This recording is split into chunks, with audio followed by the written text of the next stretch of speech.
Hello guys welcome to பிரான்பன். இந்த வீடியோவில் என்ன பார்க்க வரோம்னா, நேற்று நைட்டு ஒரு வீடியோ அப்லோட் பண்ணியிருப்பேன். அந்த வீடியோவை கண்டினியூ வீடியோ தான் இது. என்னென்னா, அந்த முட்டையில் கரு வளர்ந்துருக்குமா என்னென்னு உங்கள்கிட்ட கேட்டேன். அந்த சிக்ஸு பிழைக்குமா என்னென்னு. அதுக்கு நீங்கள் ரிப்ளை இல்லை. இப்போயும் வீடியோ பார்த்தீங்கன்னா நைட்டில் தான் எடுத்துக்கிட்டு இருக்கேன்.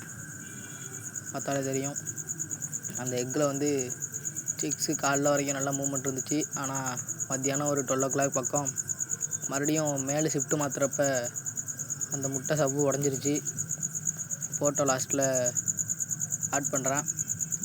இந்த ஃபீமேலு 2 முட்டையும் சேஃபாகவே இருக்குது. நம்ம வந்து 100 சப்ஸ்கிரைபர் வர்றதுக்கு இன்னும் கொஞ்சம் தான் இருக்குது. யூடியூப்பில் முதல்ல வீடியோ போட்டு 100 சப்ஸ்கிரைபர் வர்றது கொஞ்சம் சந்தோஷமாக இருக்குது. எல்லோரும் மறக்காமல் சேனலை சப்ஸ்கிரைப் பண்ணிட்டுங்க. சப்ஸ்கிரைப் பண்ண தான் எனக்கு அடுத்தடுத்த வீடியோ போடுறதுக்கு மோட்டிவேஷனாக இருக்கும். அந்த முட்டை மறுபடியும் எப்படி உடஞ்சிச்சின்னு தெரில. ஒரு வேளை மேலே ஷிஃப்ட் மாத்திரப்போ உடஞ்சிருக்கலாம். முட்டையோட ஃபோட்டோ பார்த்தீங்கன்னா பாருங்கள் எப்படி இருக்குன்னு. உடஞ்சிருச்சு. உள்ளே சவ்வும் உடஞ்சிருச்சு. நேற்று அப்லோட் பண்ண வீடியோவில் பார்த்தீங்கன்னா சவ்வு நல்லா இருந்திருக்கும். இப்போ சவ்வு உடஞ்சிருச்சு. அதனால் தூக்கி அதை தூரம் போட்டேன். ஏன்னா சிக்ஸு உள்ளே கலங்கிட்டு நான் லைட் அடித்து பார்த்தேன், அது ஆட ஆரம்பிச்சிட்டு. அவ்வளோதான். தேங்க்யூ ஃபார் வாட்சிங்.